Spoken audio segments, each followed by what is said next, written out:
हे mister Numani miss hair. सिनफियान ड्रामे में आगे क्या दिखाया जाएगा, कौन कौन से इंटरेस्टिंग सीन्स होंगे, रबिया और महजबीन की दोस्ती कैसे रिवर्ट होगी, क्या होगा ऐसा कि इन दोनों का क्लैश खत्म हो जाएगा आगे जाके, आरजू कौन सी बड़ी गलती करने जा रही है, लेटेस्ट एपिसोड को काफ़ी अच्छे से डिस्कस करेंगे।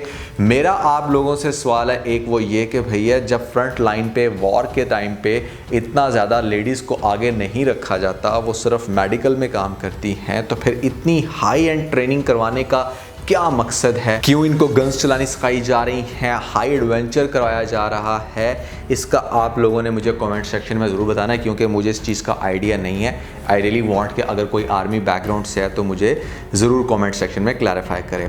फिर बहुत ही इंटरेस्टिंग होगी आज की ये वीडियो। जो नए लोग आए हैं मेरे चैनल पर जल्दी से दबा दें सब्सक्राइब का बटन, पुराने लोग जल्दी से कर दें मुझे इंस्टाग्राम पर फॉलो, यहाँ @नुमालिम, क्योंकि आपके सभी क्वेश्चन के आंसर मैं वहां पर करने वाला हूं। वीडियो कर दे जैसे लगे ताकि हम स्टार्ट कर सकें बहुत ही सुपर डुपर रिव्यू। तो चले आगे बढ़े।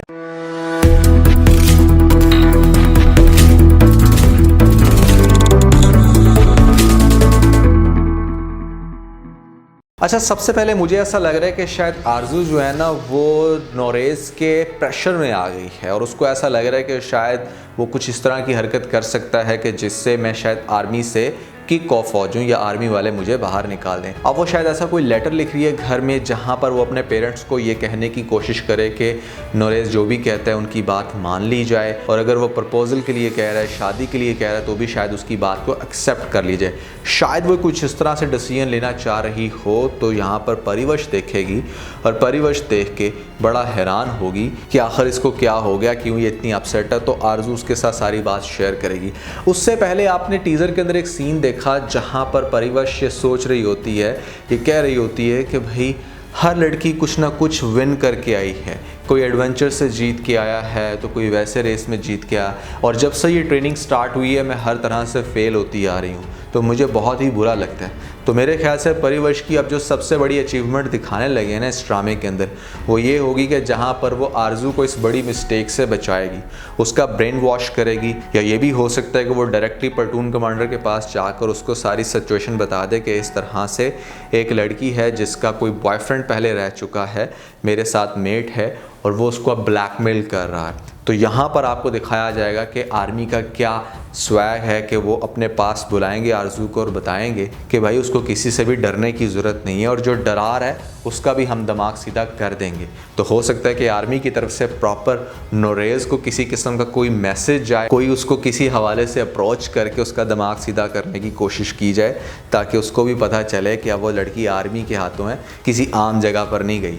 एक तो ये पॉइंट हो सकता है। दूसरा पॉइंट ये हो सकता है कि जहाँ पर प्लेटून कमांडर सिर्फ उसको ये समझाने की कोशिश करे कि वो आपकी किसी भी लेवल की पिक्चर वायरल कर भी देता है तो भी हमें इस चीज़ से कोई फ़र्क नहीं पड़ता, आपकी डिग्निटी पे इसके ऊपर किसी भी किस्म का कोई क्वेश्चन मार्क नहीं लगाएगा। अच्छा, राइफ़ल का एक ऐड ऑन मिस होने पर इतना ज़्यादा टेंशन क्रिएट होगी कि यहाँ पर आपको ड्रामे में ये दिखाया जा रहा है कि आपके पैसे की बहुत वैल्यू है, लेकिन एक बात की समझ नहीं आती कि हमारी जितनी भी टैक्स कलेक्शन होती है, जितना भी पाकिस्तानी अवाम से पैसा लिया जाता है, उसकी फिर इतनी बड़ी अमाउंट आर्मी में ही क्यों स्पेंड हो रही है, जहाँ पर इतना सोफिस्टिकेटेड वे में चीज़ों को कंज्यूम किया जा रहा है, उनका ख्याल रखा जा रहा है, और कोई भी आपकी एक एक्स्ट्रा पैनी आपसे नहीं ली जा रही। तो ये एक मेरा बड़ा क्वेश्चन है, क्योंकि आर्मी को जितनी मराद दी जाती हैं, जितना उनको सुकून और कंफर्ट भी दिया जाता है, वो भी एक बात सोचने की है कि मतलब ठीक है एक इंसान जो आर्मी को ज्वाइन कर रहा है उसको आप हर तरह से फैसिलिटेट करो, लेकिन एक उसकी लाइफ को बिल्कुल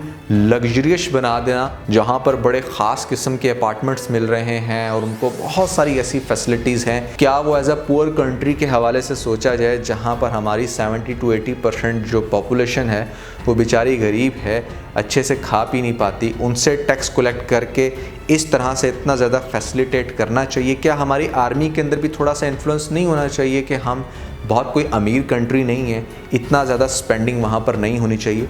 तो मेरा ये भी आप लोगों से सवाल है, आप लोग मुझे कमेंट सेक्शन में ज़रूर बताइएगा। बहरहाल लेटेस्ट एपिसोड में रबिया ने दिल जीत लिया, जहाँ पर वो महजबीन को उसकी जो राइफ़ल है उसका आइडन सबमिट करवा के उसको बड़े आराम से बचा लेती है। तो ये एक अच्छा पॉइंट, एक इंटरेस्टिंग पॉइंट मुझे लगा लेटेस्ट एपिसोड में। और रबिया भी अब कुछ स्पेशल करने वाली है, क्योंकि डेफिनेटली अब ये चीज़ उसको बिल्कुल भी आराम से नहीं बैठने देगी कि उसने पास्ट में इतना गलत किया उसके साथ। अब जब वो अपनी मिस्टेक को सुधारेगी तो फिर आगे से रबिया भी सुधार लेगी। होगा कुछ इस तरह से कि उसने अपने कज़न का जिस तरह से दिमाग ख़राब किया था ये कहकर कि भाई रबिया तो बाइपोलर है, मुझे तो पता नहीं था कि तुम्हारी उसके साथ इंगेजमेंट होगी, अगर मुझे पता होता तो मैं ये बात तुम्हें इंगेजमेंट से पहले बताती। अब वो जो उसका फियांसी जो बड़ा एक सेंसिटिव बंदा होगा, शायद उसकी इस बात पर यकीन करके आगे जाके इंगेजमेंट तोड़ दे। लेकिन मुझे ऐसा लगता है कि अपनी इस मिस्टेक को सबसे पहले फिक्स करेगी, जहां पर वो सबके आगे जाके माफ़ी मांगेगी और अपने कज़न को भी ये कहेगी कि उसने बाइपोलर वाली बात झूठ बोली थी रबिया से, और उसकी फैमिली से भी इस चीज़ के लिए एक्सक्यूज़ करने को तैयार है। ये बात कहीं ना कहीं रबिया को बहुत अच्छी लगेगी, जिसकी वजह से रबिया भी फिर इस चीज़ को एक्सेप्ट करेगी कि हाँ, उसने भी महाजबीन के ऊपर शक किया फजूल में, क्योंकि उसको लग रहा था कि शायद कुमेल के साथ उसका कोई चक्कर चल रहा है, और इसी वजह से उसने अपनी फैमिली के अंदर ये शो कराया कि महाजबीन जो है वो मेरे ख्याल से किसी भी लड़के में इंटरेस्टेड हो सकती है, मेरे भाई के लिए वो बेहतर नहीं है। ये जो मिसअंडरस्टैंडिंग होगी ये रबिया अपने घर में क्लियर करेगी। तो इस तरह से रबिया और महाजबीन का आगे जाके बड़ा अच्छा पैचअप होने वाला है और इन दोनों की दोस्ती को दोबारा से रिवर्ट होते हुए दिखाया जाएगा। लेटेस्ट एपिसोड में फाइनली शुक्र है किरण ने खुद मुंह से ये बात बोल के एक्सेप्ट कर ली कि मैं उसामा को बिल्कुल भी डिज़र्व नहीं करती। जी बिल्कुल, यही बात तो मैं पहली एपिसोड से कर रहा हूँ कि इस तरह की औरतें बिल्कुल भी डिज़र्व नहीं करती, जो एक्स्ट्रा सेंसिटिव हों या जिनको रिश्तों के तकद्दुस का आइडिया ही ना हो कि आपकी कौन सी छोटी सी बात किस तरह से आपके हस्बैंड के माइंड को बड़े बुरे तरीके से डिस्टर्ब कर देगी। लेकिन हाँ, उसकी सास ने बड़ी अच्छी बातें समझाई हैं, बहुत अच्छे से उसको एलैबोरेट किया है। अब अल्लाह करे उसकी बातें उसको समझ आ जाए और आगे नेक्स्ट एपिसोड्स में अपना बिहेवियर एटलीस्ट उसामा के साथ बेहतर कर ले। Otherwise that was the worst and I would say most irritating character of this drama. So Rabia और महाजबीन का कॉन्फ्लिक्ट ऐसे दूर होगा, नोरेस के साथ जो सिचुएशन बनी हुई है उसको सबक सिखाया जाएगा आरजू की तरफ से। शाइस्ता ने जो स्टूपिडिटी की है अपने कज़न को ये कह कर के एंगेजमेंट तोड़ दे, उसको आगे जाके इस बात का एहसास होगा कि उसने ये बहुत गलत किया, क्योंकि वो बंदा जिसके अंदर इतना करेज है, यहाँ पर कामिल लड़का, उसने आकर अपना रिश्ता तोड़ दिया। अगर वो कोई बुरा इंसान होता तो वो स्टिक रहता, क्योंकि सारी फैमिली तो उसको सपोर्ट कर ही रही थी। मेरे ख्याल से शाइस्ता जैसी लड़कियां जो हैं वो कामिल जैसे लड़कों को डिज़र्व नहीं करती, तो बहुत ज़्यादा एक्स्ट्रा एटीट्यूड में चली जाती है, जिनको अपनी तालीम का और अपने प्रोफेशन का बहुत ज़्यादा मान होता है कि हम तो पता नहीं क्या बन गई हैं। ऐसी लड़कियों को अंडरस्टैंड करना चाहिए कि पाकिस्तान में फ़िलहाल रिश्तों का एक बहुत बड़ा फुकदान है। यहाँ पर करोड़पति माँ बाप की बेटियाँ घरों में बेचारियाँ बैठी हुई हैं और उनको रिश्ते नहीं मिल रहे। तो रिश्तों की जितनी बड़ी प्रॉब्लम है पाकिस्तान में, आप चाहे कुछ भी अचीव कर लो, अगर आपको एक अच्छा डिसेंट बॉय मिल रहा है, रिगार्डलेस ऑफ कि उसकी तालीम इतनी अच्छी नहीं है, लेकिन वो आपको एक अच्छा ऑनेस्ट बंदा नज़र आ रहा है, वो आपका ख्याल रखेगा, सो आपको डेफिनेटली उसकी तरफ जाना चाहिए, रिश्ते के लिए हाँ करना चाहिए और अपने घर को बसाना चाहिए। I am just looking forward के परिवेश को किस तरह से स्ट्रेंथन होते दिखाया जाता है। कोई उसकी भी बड़ी अचीवमेंट मज़ीद शो होनी चाहिए, जिसकी वजह से एक प्रेशर जाए उसके इलाके में, और वहाँ पर वो जो सरदार बैठा हुआ है उसको भी पता चले कि भाई लड़की फ़ौज के अंदर जाके अब अपना स्वैग दिखा रही है, यहाँ पर हमें हर तरह से सीधा कर सकती है, तो हम इसके बाप की ज़मीन वापस कर ही दें। ओवरऑल ड्रामा बड़ा इंटरेस्टिंग अब हो गया, मुझे मज़ा आता है ये ड्रामा देखने का। वैसे देखा जाए तो लेटेस्ट एपिसोड में ऐसा ट्रेनिंग के अलावा कुछ ख़ास था नहीं, लेकिन फिर भी एक इंटरेस्ट डेवलप हो गया इस ड्रामे के अंदर। अगर आप लोगों का हुआ है तो भैया ज़रूर बताइएगा नीचे मुझे कमेंट सेक्शन में। तो दोस्तों, आप लोगों के लिए आज से एक बहुत ही बड़ी गुड न्यूज़, और वो गुड न्यूज़ ये है कि मैं यूट्यूब के ऊपर मज़ीद एक्टिव हो रहा हूँ। पहले आपको पता होगा कि मेरी अल्टरनेटिव डेज़ पे वीडियोज़ आया करती थी, वीक में 2 से 3 या मैक्सिमम 4 वीडियोज़ ही आती थी, लेकिन आज से मैं डेली वीडियोज़ को पोस्ट करने वाला हूँ। आपको हर रोज़ सुबह 9 बजे मेरी कोई ना कोई वीडियो देखने को मिलेगी।